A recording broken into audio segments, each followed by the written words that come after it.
નમસ્તે મિત્રો, સ્વાગત છે તમારું આપણી યુટ્યુબ ચેનલ રત્નોત્તરમાં. અને આજે ફરી આપણે એક નવી નોકરીની જાહેરાત વિશે છે એ માહિતી લઈને આજે આવી ગયા છીએ મિત્રો.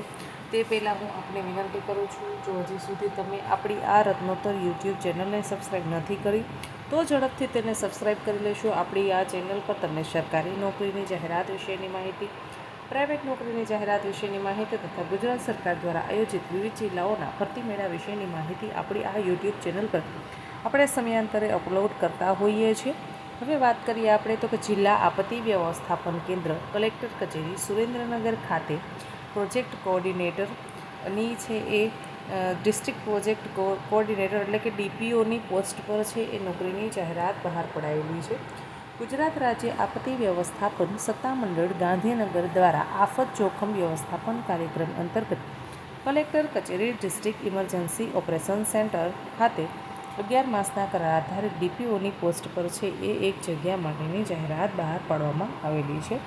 હવે તેમાં મિત્રો આપણે તેની શૈક્ષણિક લાયકાતની વાત કરીએ તો જો મિત્રો તમે માસ્ટર ઓફ સોશિયલ વર્ક એટલે કે તમે MSW કર્યું છે, તેમાં તમે છે એ 70% સાથે MSW પાસ કરેલું હોવું જોઈએ. હવે તેમાં તમારા પાસે કોમ્પ્યુટરનું નોલેજ હોવું જરૂરી છે, એટલે કે તમે છે એ CCC કોર્સ કરેલો હોવો જોઈએ, અથવા તો તમે છે એ ડિપ્લોમા સર્ટિફિકેટ કોર્સ એટલે કે તમે કોપા કર્યું છે તો પણ છે એના માટે એલિજિબલ ગણાશે. હવે મિત્રો, તમારી ઉંમર જ્યારે પણ અરજી કરો છો ત્યારે 35 વર્ષથી વધારે ન હોવી જોઈએ. હવે મિત્રો, તમારા પાસે જે ડીપીઓની પોસ્ટ છે તેના માટે એક્સપિરિયન્સ ફરજિયાત હોવો જોઈએ. એક્સપિરિયન્સ જો તમારા પાસે નથી તો મિત્રો છે એ તમે અરજી કરી શકશો નહીં, કેમ કે આના અંદર આપણને સ્પષ્ટતા સાથે જાહેરાતમાં જણાવ્યું છે કે તમારા પાસે અનુભવ હોવો જોઈએ. હવે અનુભવમાં તમારા પાસે સરકારી સંસ્થાનો એટલે કે સરકારી નોકરીનો અનુભવ, સરકારી જે કચેરીઓ હોય છે એમાં અમુક યોજનાઓ ચાલતી હોય છે, તો એવી યોજના અંદર તમે કામ કરેલું હોવું જોઈએ. તો બિન સરકારી એટલે કે પ્રાઇવેટ સેક્ટર્સ છે, NGO છે, તેના અંદર જો તમારા પાસે 3 વર્ષની કામગીરીનો અનુભવ છે તો તમે આના માટે લાયક ગણાશો અને અરજી કરી શકશો. હવે મિત્રો, તમારા પાસે 3 ભાષાનું નોલેજ હોવું ફરજિયાત છે.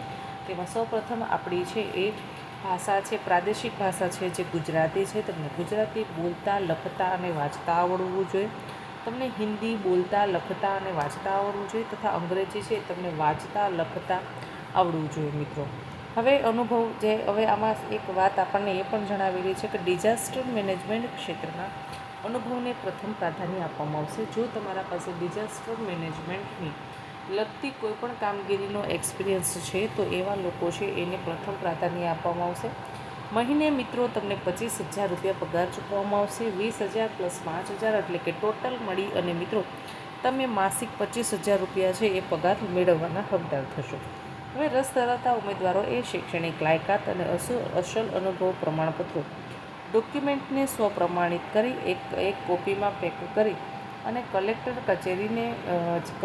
કચેરી સુરેન્દ્રનગરને મળી જાય એ રીતે છે એ મોકલવાનું રહેશે. હવે મિત્રો, સૌપ્રથમ તો આમાં તમારે અરજી કરવાની છે.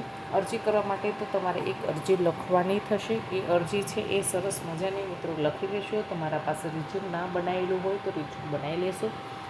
તેના અરજી લખાઈ ગયા બાદ એક કવરના અંદર તમારા 10મા ધોરણનું રિઝલ્ટ, 12મા ધોરણનું રિઝલ્ટ, તમારું લિવિંગ સર્ટિફિકેટ, તમારા ગ્રેજ્યુએટના છે 6 સેમેસ્ટરની રિઝલ્ટની ઝેરોક્સ, તમારું ડિગ્રી સર્ટિફિકેટ, તમારા માસ્ટર એટલે કે MSWના 4 સેમેસ્ટરના રિઝલ્ટ, MSWનું તમારું જે ડિગ્રી સર્ટિફિકેટ આવે છે એ ડિગ્રી સર્ટિફિકેટ, તમારું CCC, તમે કોમ્પ્યુટરનો જ્યાં પણ કોર્સ કરેલો હોય તે કોર્સનું માર્કશીટ અને તેનું જે રિઝલ્ટ આવે છે એ રિઝલ્ટ.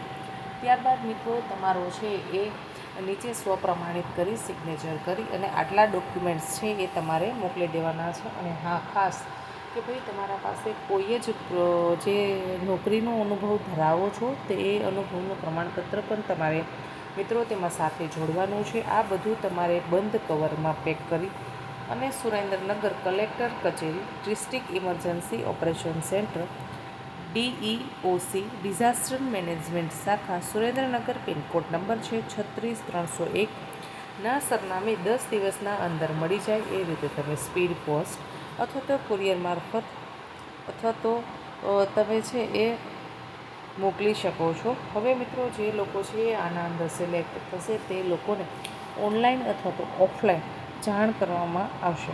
આખરી નિર્ણય છે એ સુરેન્દ્રનગર જિલ્લા કલેક્ટર કચેરીને હસ્તક રહેશે. આશા રાખું છું કે તમને આ માહિતી પસંદ આવી હશે. જો માહિતી પસંદ આવી હોય તો વિડીયોને લાઇક કરો. હજી સુધી આપણી આ રત્નોત્તર યુટ્યુબ ચેનલ સબસ્ક્રાઈબ નથી કરી તો ઝડપથી ચેનલને સબસ્ક્રાઈબ કરી લેશો. ધન્યવાદ.